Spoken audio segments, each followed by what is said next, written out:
Here are some fun facts about today's guest. He wanted to become a toy designer after seeing the movie Big, so he started writing toy companies in 5th grade, and he got paid to play with toys underneath the Jurassic Park T-Rex at Times Square, Toys R Us. He also got paid to play with Lego for 16 years. He's currently running a workshop to help folks rediscover play called Your Future is Where Your Fun Is, where play is used to figure out how to navigate through all kinds of uncertainty. My guest is Jeff Harry. I'm Aiden Nepom, and this is the Changed Podcast.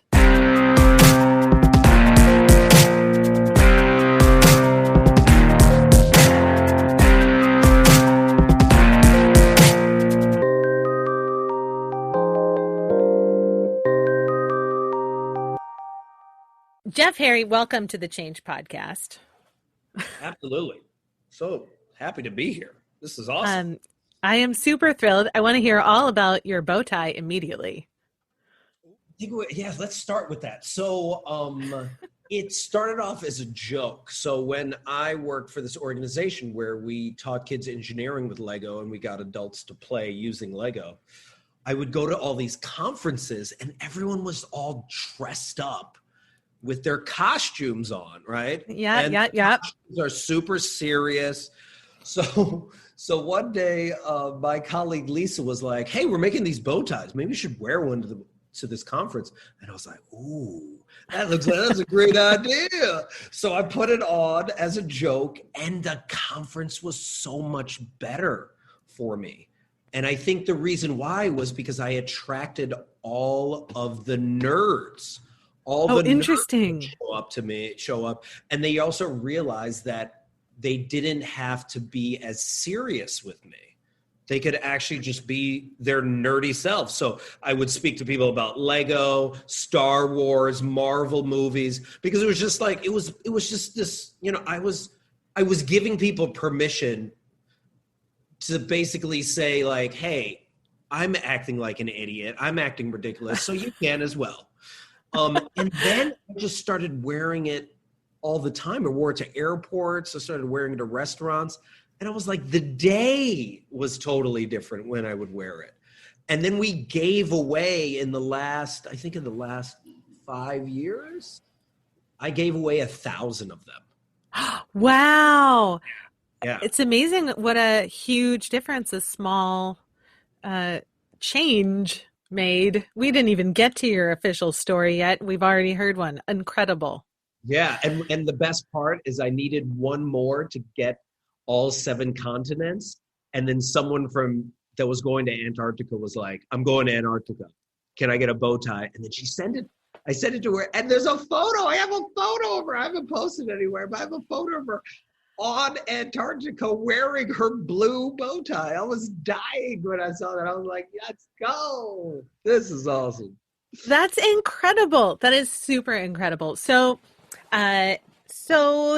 I've had a lot of people on the show who have an improv background, but you have a play-based background and you are doing a ton of play. And I think it's important to distinguish that improv is a kind of play, but play is not limited to improv. Can you tell us a little bit about what you do? Sure. So first off, I love to first define what play is, at least to me, so that people are like, what is play?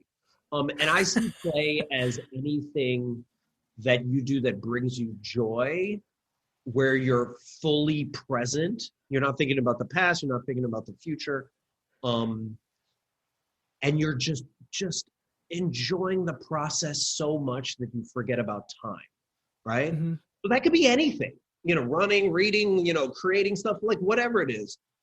So I don't like limiting it to like, this is play and this is not play, right? Yeah. And the way in which I play now is I combine a lot of the experiences that I had running team building events for like Fortune 500 companies with my positive psychology background to create experiences where people realize something about themselves that they otherwise wouldn't. So for example, yesterday, my colleague Lauren and I ran a workshop called Your Future is Where Your Fun Is, where we asked attendees to think back on their favorite memories as a child, right? What were their favorite play memories? and then identify the play values underneath it. Oh, So cool. so for example, for me, like, or you want to do you? Oh, maybe. I mean, what came to mind immediately was actually this theory that I have about men. This is going to sound horrible. Oh, no, This is no, painting me go. in a terrible light immediately. Um, I'm just going to do it anyway. Do it anyway, because this is what we do. This Let's is just the get play. into it. This is the play, Well, right? and I can get into the reasons why I think it's gendered Mhm. specifically, and it's a little bit about like societal permissions Yeah. and societal pressures. But I think men, whatever they were super into when they hit puberty remains important to them for the rest of their lives. So for my dad, comic books, Star Trek, and the Mm, Beatles. mm. For my husband, Tron, improv slash theater, and I mean, just like generally science fiction, action, kung fu movies, all that stuff. Right. So like all of those things have remained important to him. For me, one of the things that was most important to me at that time was baseball, and I still love baseball, but it hasn't maintained priority status in my life. Right. And so, and there were other things, and they have come full circle for me. Like, So what is one of your favorite memories as a child playing? um, let's see. One of my most favorite memories is super vivid. I was in third grade living in Washington State in a little tiny town called Spangle, Washington. And there was this ball field literally behind my house. So I could go from my backyard up the stairway to this ball field for the small Seventh-day Adventist community. Now, this is getting very specific to a very specific period of my life. I'm no longer involved in Seventh-day Adventism in any way, shape, or form. It was a very brief blip, but I digress. But this ball field in the wintertime would get covered in snow. And then the wind would blow and blow these huge drifts. And Mm. we, as kids in that neighborhood, did stuff that you're really not supposed to do, which is you're not supposed to burrow into a drift of snow because it could collapse on you and it's terribly dangerous. But we didn't know that. So we made these amazing caves and these snow drifts. And the best place was like if there was a snow drift against a stairwell, it was like it gave you a Uh-huh. little structure. Right. And it was like we became builders and architects in this environment, and to be able to design a secret tiny hideaway that was just especially for us, that to the outside just looked like a drift of snow, was incredibly satisfying, collaborative, and also like just cool looking.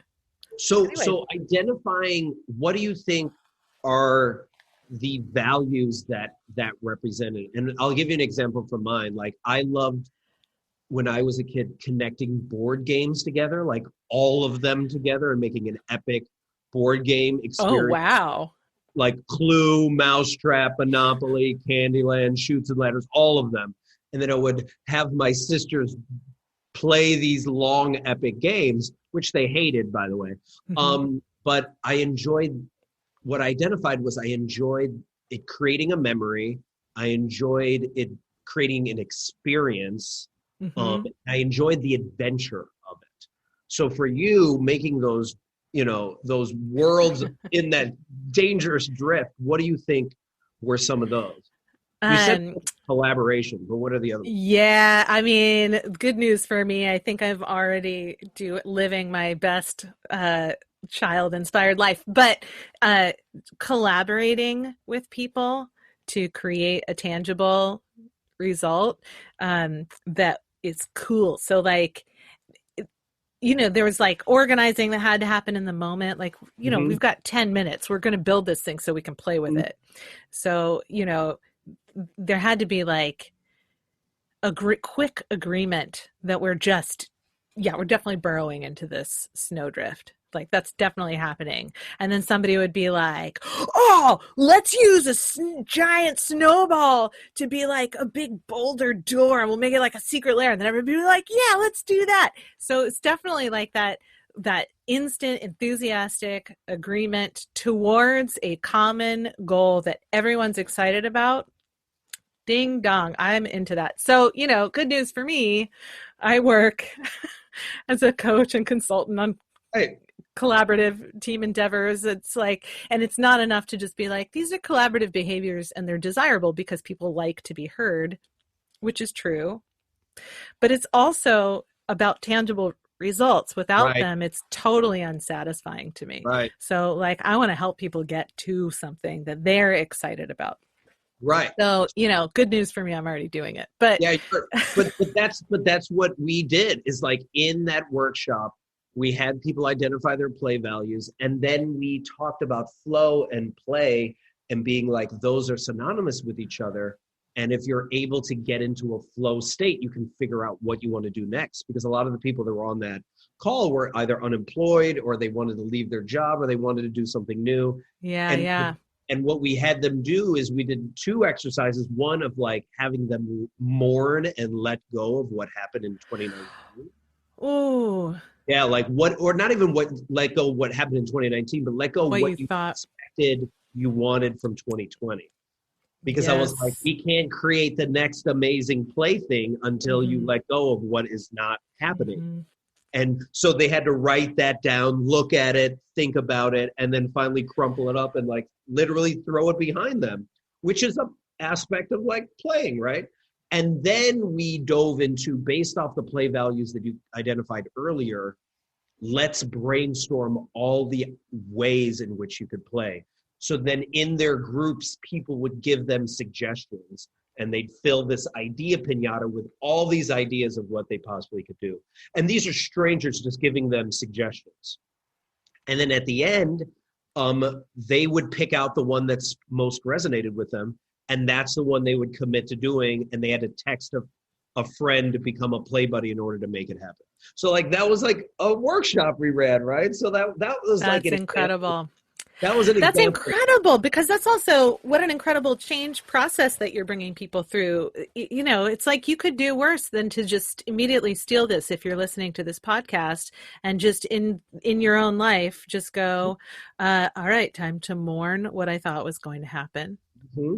Think about because this took a few minutes to just quickly, and, a little bit of shortcuts here because of our shared love of this type of work, but to just take that moment and think back to these things that are really meaningful and then do some digging towards your future. Like that's pretty sweet, Jeff.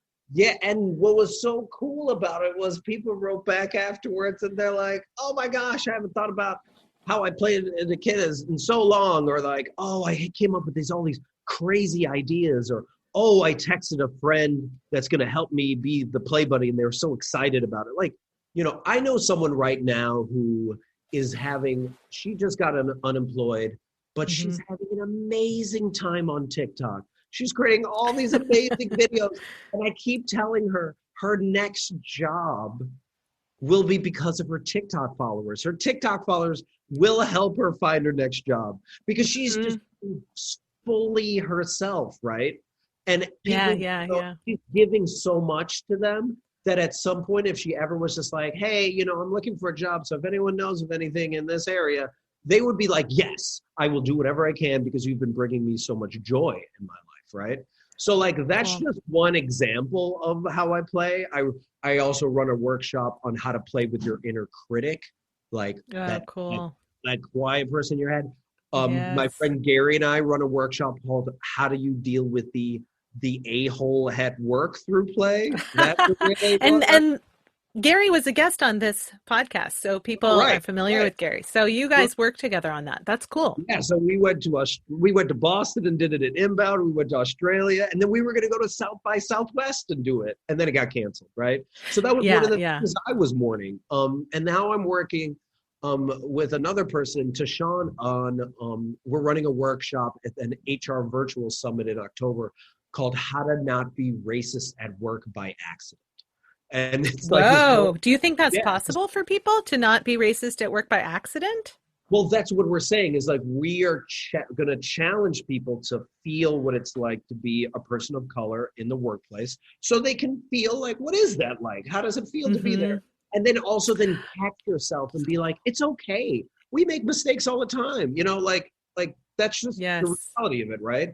But let's just make ourselves more aware so that we can just create a more inclusive environment, right? So all of this can be done with play. Like you can dive into deep things. And I think a lot of times people think play is very frivolous. And it's like, dude, your best memories in your entire life are probably play memories. So what are you talking about it being frivolous?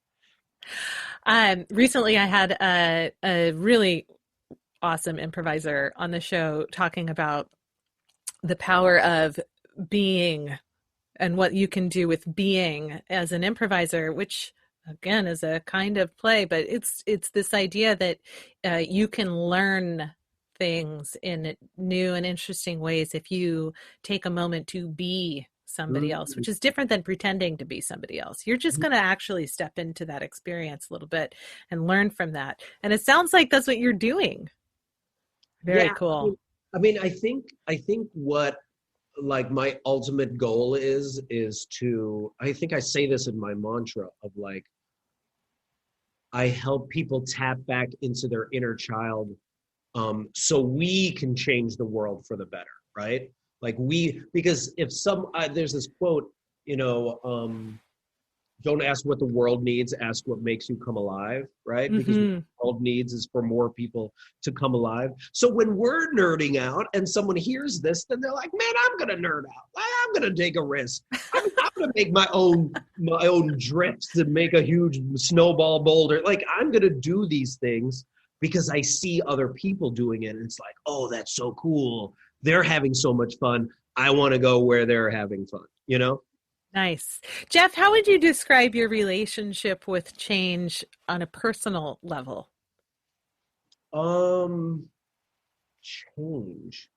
Yeah, it's a fat word and it means so much. Like, I literally changed earrings today, but also, you know, my life has changed in the last year and is perpetually changing. So it's big. Yeah. It's a fat word. But what, generally speaking, when you're like, well, what is my relationship with change? How would you describe that? I think when I think of the word change is like, so I worked, you know, or volunteered on the 2008 Obama campaign a lot. And that was the word, right? Like that was the word that we were campaigning on. And the way in which I interpreted then and I interpret it now is change is evolution.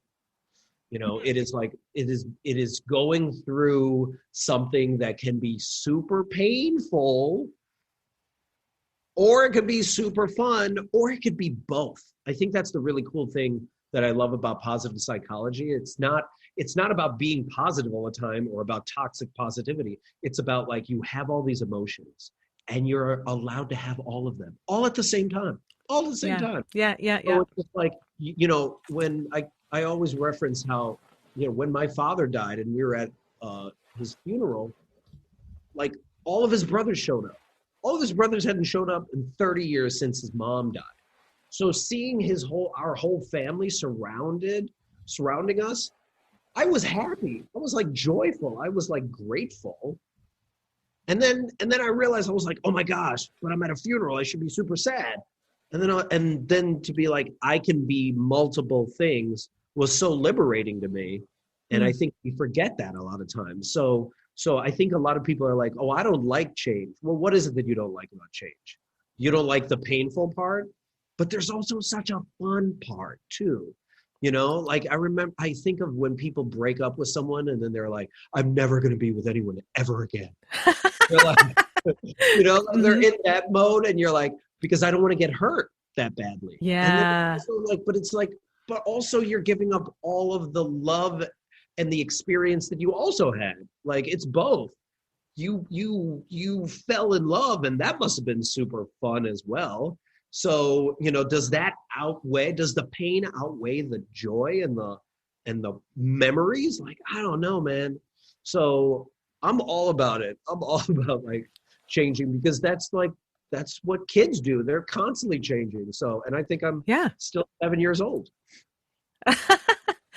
Well, speaking as the parent of a stepdaughter who is 7.5 years old, I can definitely vouch for that children are constantly changing. And I think anyone who's had kids or been one should be able to verify that. There's the constant growth, teeth falling out, teeth growing in. It reminds me of this. I was at Hunger Games, the movie, a while ago, and when it first came out, and there were these two teenage girls in front of us, and right before the movie started, they turned to each other and they were like, "This movie's gonna change our lives," and like in a sense. It was right. And then I remember talking to my niece, and she was just like, "Oh, I like this boy, but I can't talk to him." And I was like, "Why don't you talk to him?" And she's like, "Because I would die if I talked to him." Yes. Like there is this, you are, in a sense, that part of your identity is. And I think that ultimately is what change is, right? So, tying that to us in the adult world is so many of us thought 2020 was going to be our year. We were going to shine bright and it was going to be amazing. And then that didn't happen. And a lot of people are still holding on to that identity of what they could have been. Oh, And interesting. they're sitting in that suffering because they're like so fixated on the result they should have gotten. Yes. Instead of just being like, I got to let go of that and just be fully present in what's happening like right now. Because if I was telling your listeners, if you're trying to figure out like what to do next, allow yourself to be fully present. Wow, what does that mean? Well, how do I be fully present? Well, whatever you do, just start enjoying the process and letting go of the result. Well, what does that mean? Well, that means actually like allowing yourself to like fall into flow. Well, that sounds like some woo-woo stuff. What does that mean? Well, that means actually like letting yourself listen to your curiosity. Like getting super quiet and letting that whisper voice, not a loud voice, but the whisper voice be like, this would be cool if we did this, if we made the big snowball, and follow and see where it takes you. And then lean on those play values that we talked about earlier. And you create like this cyclical experience, almost like flowing or maybe flowing down the river. And it's super easy. You don't have to force anything. You're like, oh, maybe I'll go here or maybe I'll go here, because the opposite of flow is like feeling a huge amount of anxiety. Like they have this flow chart. Dr. Mihai has this flow chart where it shows skill and difficulty. And when the challenge is really hard and you have no skill, you have a huge amount of anxiety, right? But then when you have a huge amount of skill and very, and it's not really challenging, you get bored, kind of like watching Netflix. Like you can enjoy Netflix for a little bit, but after a while you're like, I'm super bored. But when you meet difficulty and challenge together, like challenge and skill meet, then you're doing something super cool. Like when you are making those worlds in that drift, right? And it's perfectly challenged. And that is the flow part. And that's where all the cool answers are. That's where all the fun stuff is. So we're like, I just want to help people get back into the fun stuff, get back into the flow, get back into the fun river that's really exciting.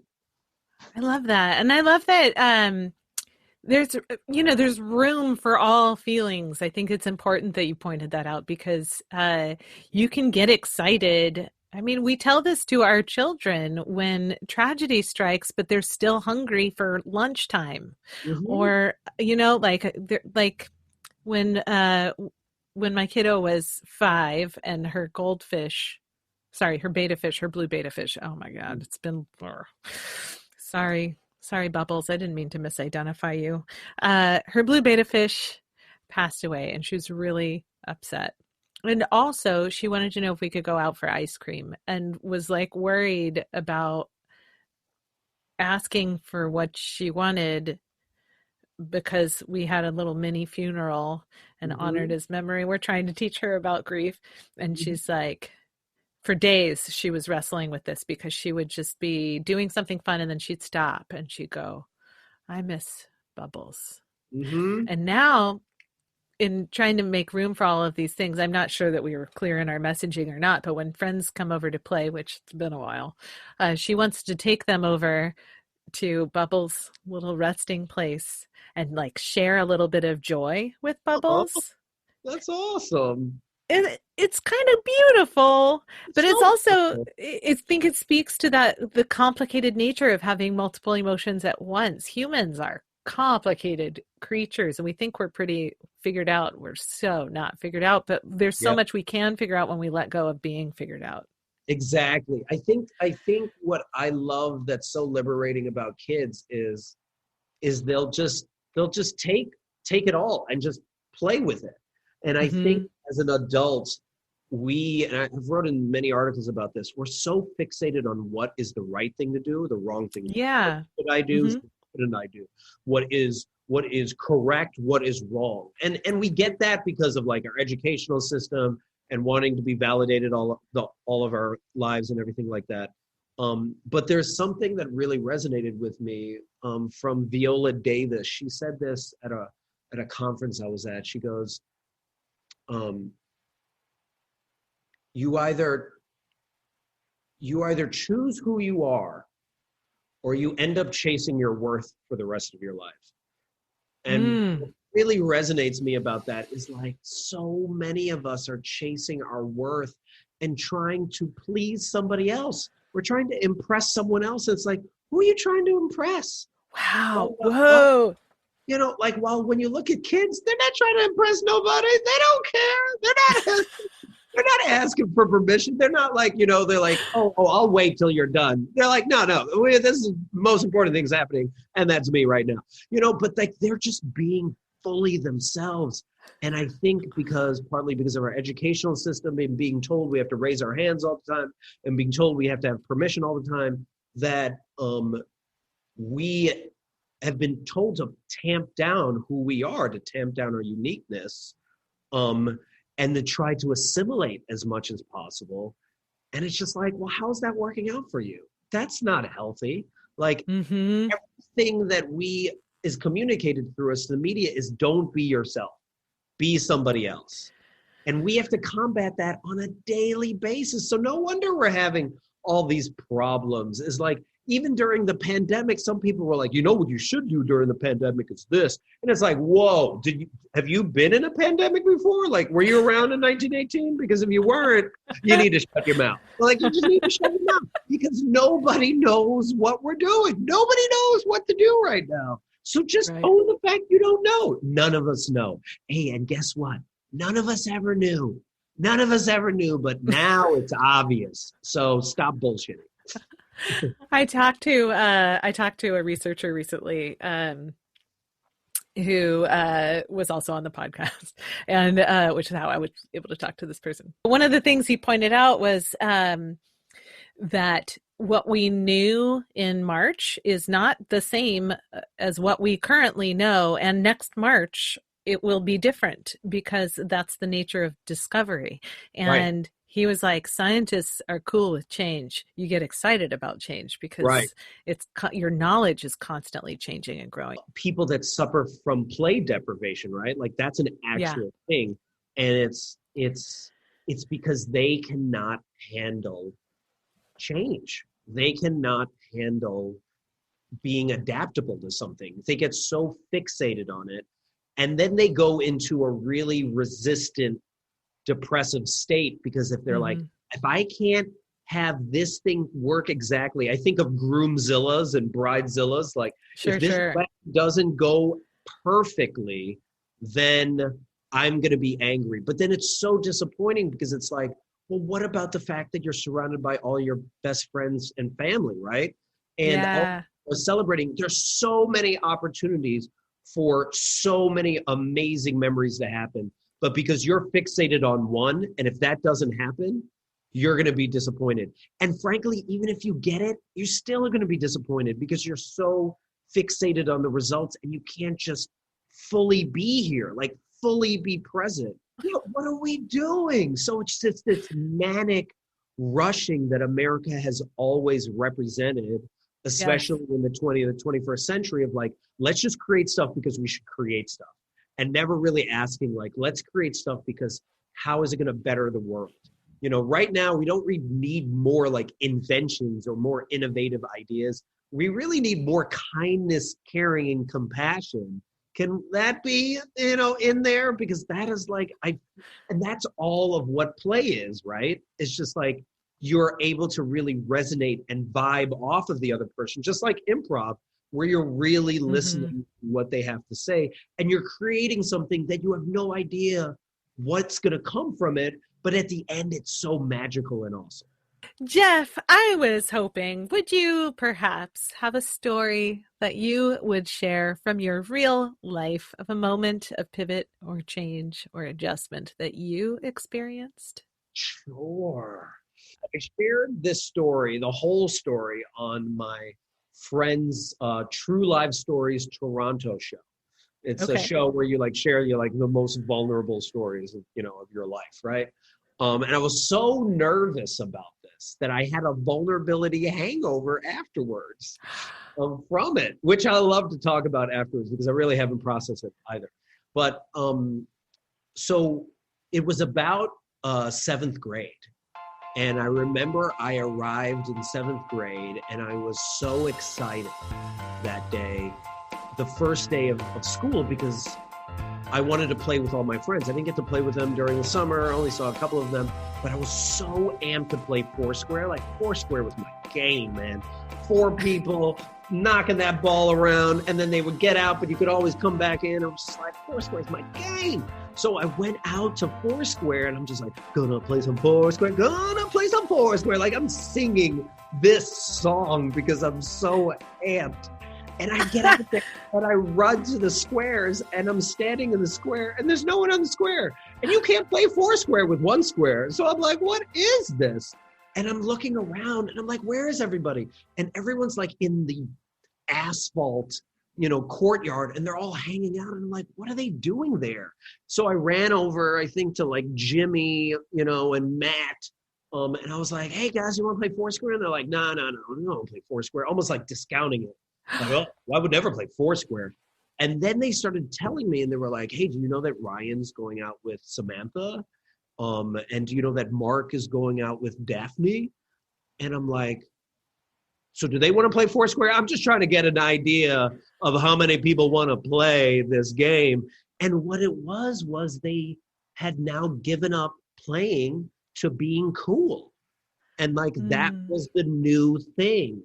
So it was all about like being cool.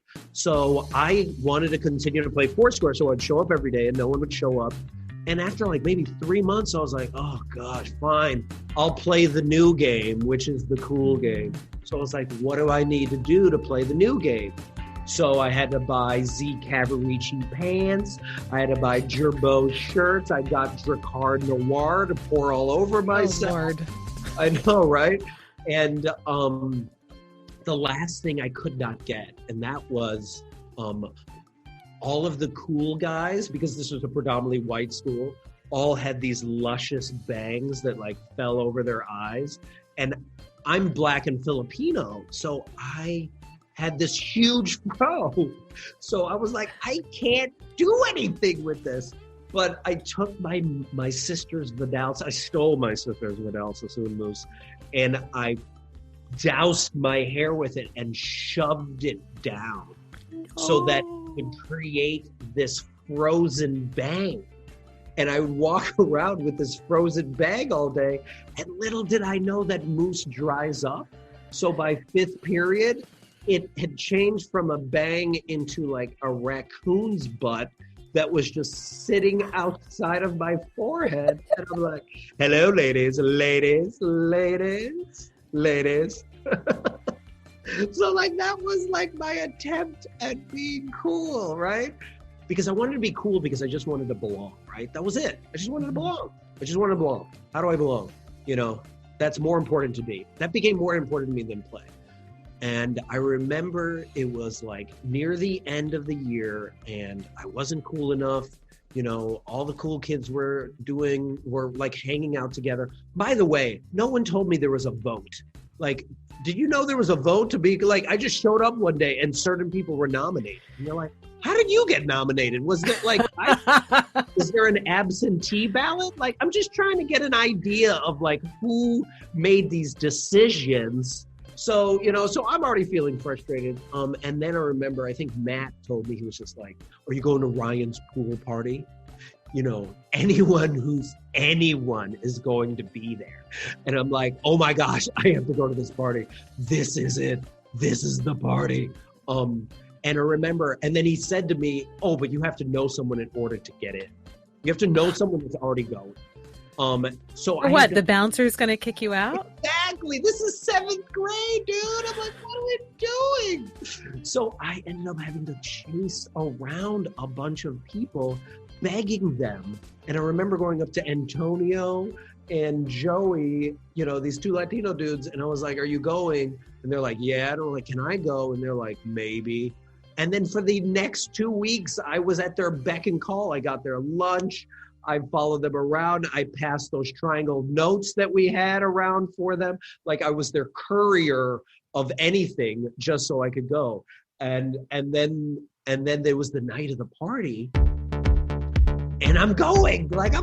So I pour my Dracar Noir on. I'm like, I'm all ready to go. Like, I'm literally sitting in the car with Antonio's mom and them. And I'm like, gonna go to this party, going to the party. I'm like so amped. And I remember getting out of the car and like, we're doing that smooth, cool walk, like, oh, this could be the thing. And then I see a few of my friends, Carl and like Anthony and a bunch of other people as I'm walking up there, and I'm feeling like so amped. And there's an argument that's happening. And there was some pushing and shoving. And then someone goes, get the fuck out of here. We're not letting any niggers in this party. And I'm black. And I'm just like, what? And, I felt like there was like this stab to the gut, because I'm like thinking like I'm a nigger. Like am I not allowed in this party? And I was just like I felt like water had filled up to my knees and just froze. And I just couldn't move. Right. And then Antonio and Joey are just keep walking. And then at one point, Antonio's like turns around and he says like, come on, we'll be fine. And I'm like, no, I'm not going to be fine. You're fine. I'm not fine. They're going to know.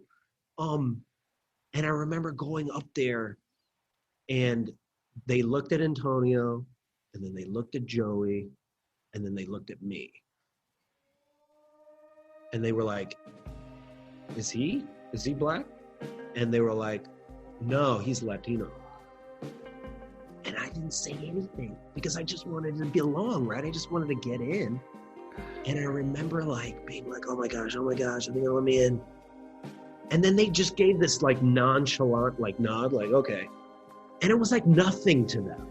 But for me, it was everything. It was like everything that I'd always wanted to be, to feel like I belonged there, right? And I remember crossing the threshold, like the door. And at first I remember going through and feeling this huge level of relief. And then thinking like next is going to follow excitement. But instead of the excitement, I just felt like this immense amount of like shame. Just like, I felt like my heart dropped to like my spleen. And I felt like I left myself out there. And it was just, I remember it was a pool party and I remember like wanting to play in the pool. And I remember just walking to the pool. Nobody's playing because everyone's being cool. And I remember just walking into the pool and just literally like submerging myself because I was like, I felt so alone. And that was probably like the loneliest I had felt in my life until that moment. And then that day, I think I made a pact to not be cool anymore and to play because that seemed like so much more fun. And then I remember then going into my basement and then making up games for myself and just playing them. And I would continue to do that over and over again until some of my friends heard that I was just doing this, and they were like, "Oh, what are you doing?" And I'd be like, I'm playing this ransacking game. You should come over." And they realized that was the place in which they didn't have to be cool and they could just simply play. And that was the environment that I created, like without even realizing it. And that is exactly the work I do now, right? It's like I create these safe spaces where people can play and feel like they belong, because like I don't want anyone else to feel that way. And like that was really like the pivotal moment for me. Wow, Jeff, that is a vulnerable share. Thank you for sharing that. Listening to that story, the first half of it, I was like, me too. But, like it was seventh grade was a very painful time. But the point at which I stopped saying me too was the point at which you had to deny who you were in order to get into a party you didn't enjoy. Mm-hmm. And that sense of belonging, there's been plenty of research on this at this point, is crucial. Being ignored is the exact same to our brains as being hurt. Mm-hmm. I don't like that was your experience, but it was your experience. Yeah, but there's something like I survived it, right? Like, and I think that's the really exciting thing of any experience is like, what is it that I took from it? Because would I have been bold enough to like start, nerding out in my basement, inviting people over if I didn't have that experience? Right. And I think and I asked this of like your listeners, how many of you have felt like you're going to parties or going to things that you don't even want to go to, right? Like, what do you, like, jobs, like all the things, what are the decisions that we're making on a regular basis to please people that frankly, a year or 10 years from now, you won't even care about?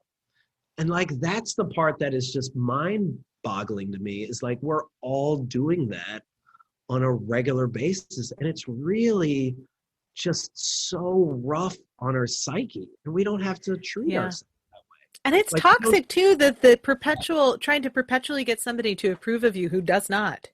I've had clients and people I care about who I have encouraged to, run for the hills, go to themselves when they're in a place where they are undervalued for the contribution that they bring to the table, where they're perpetually told in language and action that they don't belong for whatever reason that person or group of people have made that decision, either consciously or unconsciously, because quite honestly, a lot of it is unconscious.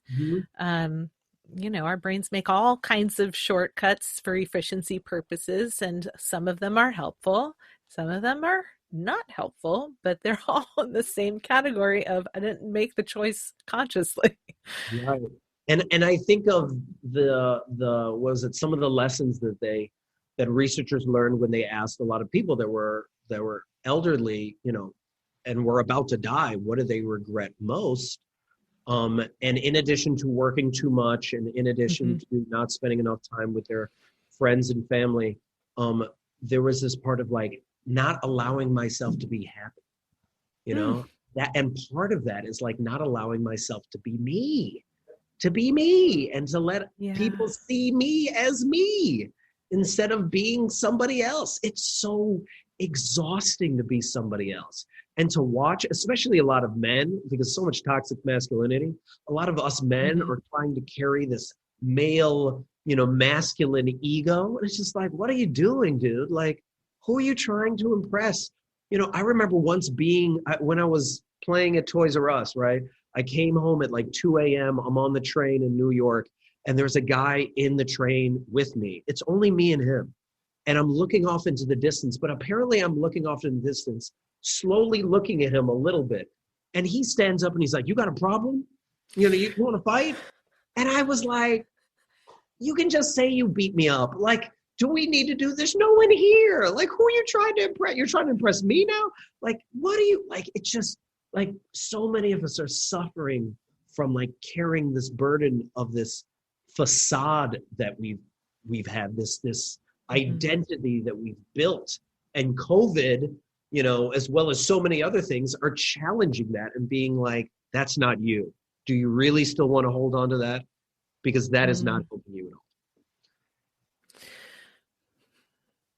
You think of what many people want, right? Even me, from where you're like, oh, well, I want fame. I want fortune. I want everyone to know me. I want to impact everyone in the world, right? And that obviously comes from a very ego-centric place, right? You know, a lot of people want to be the next Steve Jobs or, you know, Elon Musk or something. Well, on my birthday, which was August 4th, I have the same birthday as my mother. We always celebrate it together, right? So this one was such a memorable birthday because we did something we've never done before.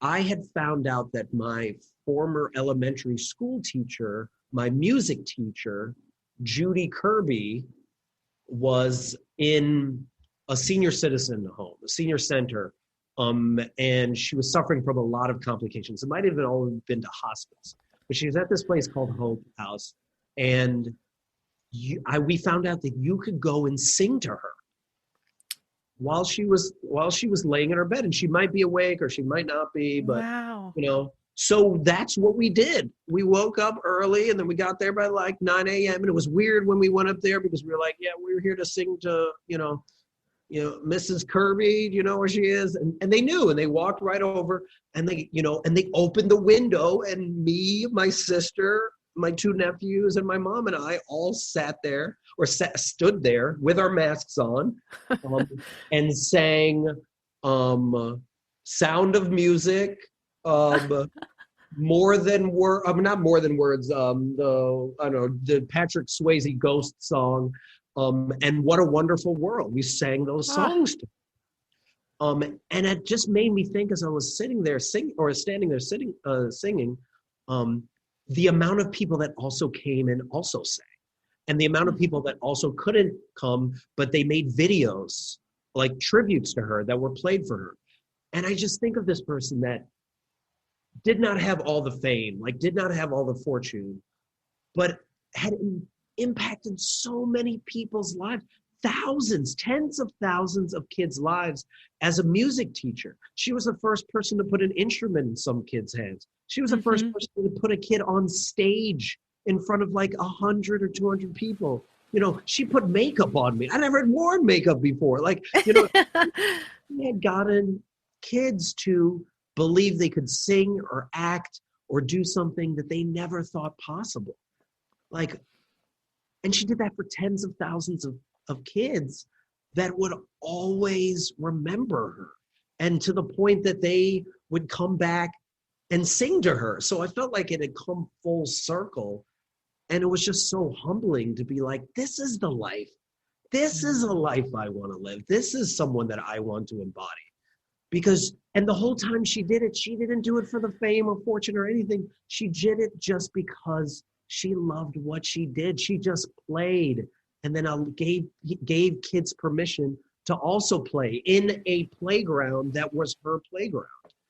And there's just such a level of bravery in that. And then showing up there and singing to her was so powerful, because then 3 days later she passed away. Wow. And I could have done the other thing, right? The math thing, where I would be like, oh, I don't think I have time to get over there. And then I would have found out that she passed away, and I would have been like, oh yeah, that's sad. But instead, by going there, I felt like I had a life-changing moment right there, because by her living the life that she lived, she was now inspiring me to be like, this is what's important, Jeff. This is it. This right here. And I'm like, and I can't thank her enough for that. So like, yeah. Thank you for sharing that too. That's awesome. I am stunned at how quickly time is passing in listening to you share stories and perspectives that everything you've said has resonated deeply with me, and I'm sure it will resonate a lot with the listeners of this show. Is there anything that you would like to share with folks before we're like, time's up? I mean, is there anything that, in terms of what you think is helpful in processing change or instigating changes in your own life and experiences? What words of wisdom, what do you want to share with people? What do you want to leave people with? I always love sharing this at the end of workshops I run. I love to share the end of Good Will Hunting. Remember the end of Good Will Hunting? Yeah.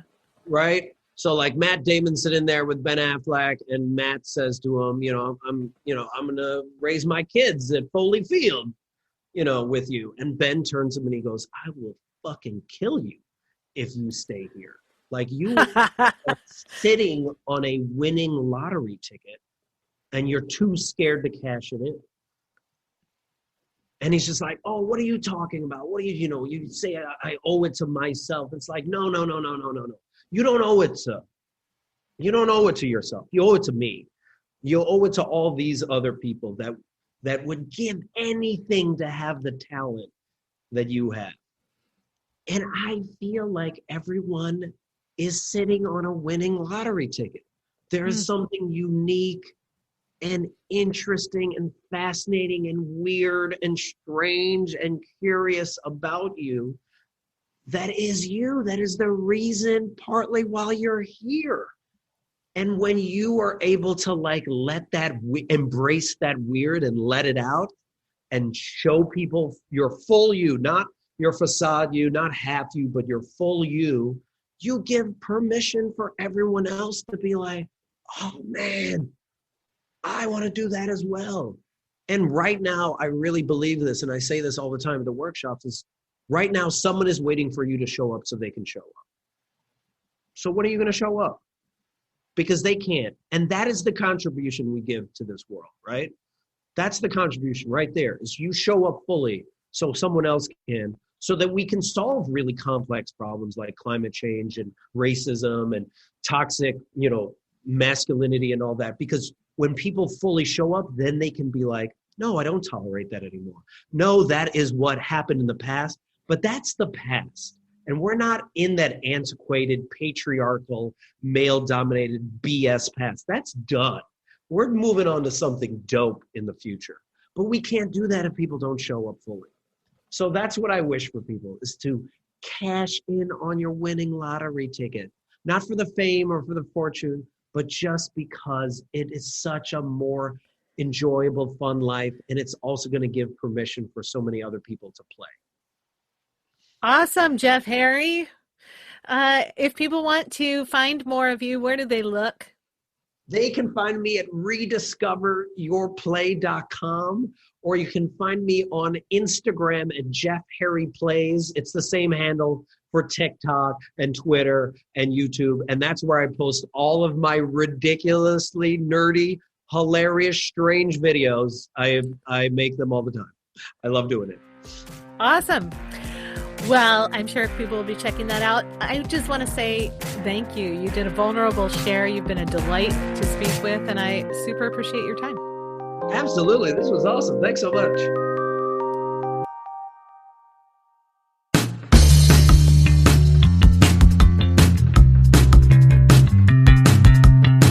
You know what's cooler than cool? Well, my takeaway from this conversation with Jeff is it's letting go of being cool so that you can be yourself. What if we all let go more, played more, and we're super curious and open to discover more? Life is filled with pain, but also joy, so why not turn up the volume on that? And as we move into that place of deeper joy, less to prove, maybe we can worry less about whether we're doing it right and instead look for ways that we can do things together. What if, instead of polarizing tribalism, we look to share joy and creation as a way of finding our place in the world? Check out Jeff Harry at rediscoveryourplay.com. We'll have links and more in the show notes for this episode available at thechangedpodcast.com. If you're feeling inspired, please subscribe, rate, and review, and share this episode. And of course, thank you so much for listening to The Changed Podcast. This show comes to you from the Art of Change Skills for Life. Visit www.artofchange.com to explore how you might grow your communication, collaboration, and leadership skills through workshops, coaching, and more. Plus, you get to work with me. I'm Aiden Nepom, and I wish you the kind of experiences in life that you're excited to tell stories about.